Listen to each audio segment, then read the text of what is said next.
2019లో CM అయిన మీ జగన్ పేరు చెబితే, మన వైఎస్ఆర్సీపీ పేరు చెబితే అక్క చెల్లెమ్మలకు గతంలో ఎప్పుడూ కూడా జరగని విధంగా ఈరోజు అక్క చెల్లెమ్మలకు ఓ అమ్మఒడి, అక్క చెల్లెమ్మలకు ఓ ఆసరా, అక్క చెల్లెమ్మలకు ఓ సున్నా వడ్డీ, అక్క చెల్లెమ్మలకు ఒక చేయూత, అక్క చెల్లెమ్మలకు ఒక కాపు నేస్తాం, ఒక ఈబీసీ నేస్తాం, ఒక 31 లక్షల ఇళ్ల పట్టాల పంపిణీ, 22 లక్షల ఇళ్ల నిర్మాణం వేగంగా జరుగుతా ఉన్న పరిస్థితులు. ప్రతి అక్క చెల్లెమ్మ ఫోన్లోనూ ఒక దిశ యాప్, ఆ ప్రతి అక్క చెల్లెమ్మకు తోడుగా ఉండేందుకు అదే గ్రామంలోనే ఓ మహిళా పోలీస్. ఇవన్నీ కూడా గతంలో ఎప్పుడూ జరగని విధంగా మీ బిడ్డ ముఖ్యమంత్రి అయిన తర్వాతనే ఇవన్నీ కూడా అడుగులు పడ్డాయి, జరుగుతా ఉన్నాయి.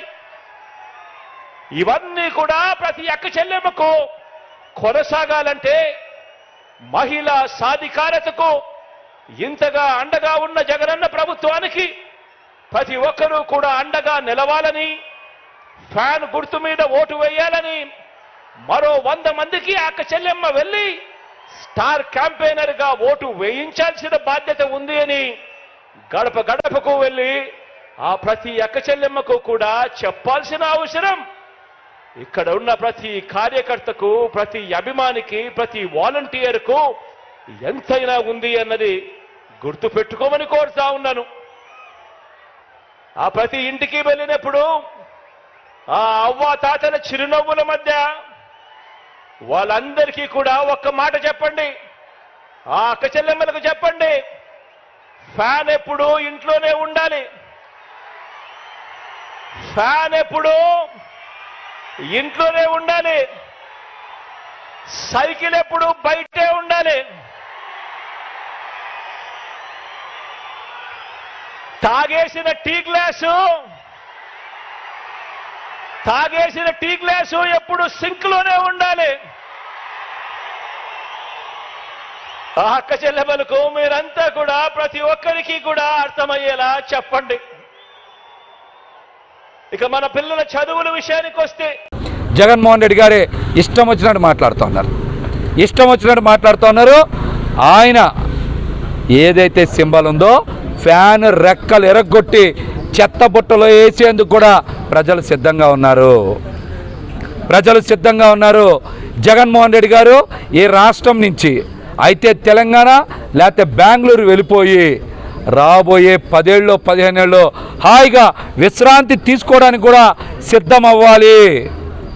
ఎందుకంటే జగన్మోహన్ రెడ్డి గారి పేరు ఎత్తితేనే భయపడే పరిస్థితులు ప్రజల్లో కలిగిందంటే ఈ పాలన ఎంత చండాలంగా ఉందో, ఎంత దుర్మార్గంగా ఉందో, ఎంత రాక్షసంగా ఉందో మనమైతే అర్థం చేసుకోవచ్చు. ఈయన 3 రాజధానుల పేర్లతో ఎక్కడైనా 3 ఇటుకరాళ్ళని వేసారా? సమాధానం చెప్పమనండి. 3 ఇటుకరాళ్ళు వేశారా 3 రాజధానుల పేరుతో? ప్రాంతాల మధ్య ప్రజల మధ్య చిచ్చు పెట్టేందుకే 3 రాజధానులు అన్నారు. కానీ కనీసం 3 ఇటుకరాళ్ళు కూడా పేర్చినటువంటి ఈ పనికిమాలిన ముఖ్యమంత్రి ఈ రాష్ట్రాన్ని అభివృద్ధి పదంలో నడపలేరని ప్రజలు ఫిక్స్ అయ్యారు. ఫ్యాన్ రెక్కలు ఎరగొడతారు. శాశ్వత సమాధి కట్టిన ఆశ్చర్యపోక్కర్లేదని కూడా ఈ సందర్భంగా నేను తెలియజేస్తా ఉన్నాను.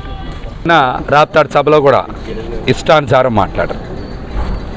వైసీపీ ఎన్నికల గుర్తు ఫ్యాన్ రెక్కలు ఎరగొట్టి చెత్తబుట్టలో వేసేందుకు ప్రజలు సిద్ధంగా ఉన్నారు.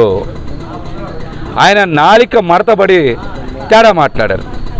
ప్రజలు పవన్ కళ్యాణ్ గారితో, చంద్రబాబు గారితో సింక్ అయ్యి రాబోయే అసెంబ్లీలో ఎన్నికల్లో గెలిపించడానికి సిద్ధమయ్యారు.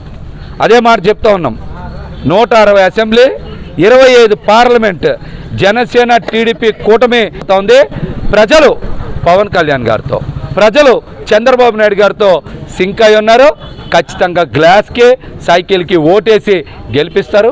వైసీపీ ఫ్యాన్ రెక్కలు ఎరగొట్టి చెత్తబుట్టలో వేస్తారని కూడా తెలియజేస్తా ఉన్నా. రేపు మాట్లాడదాం.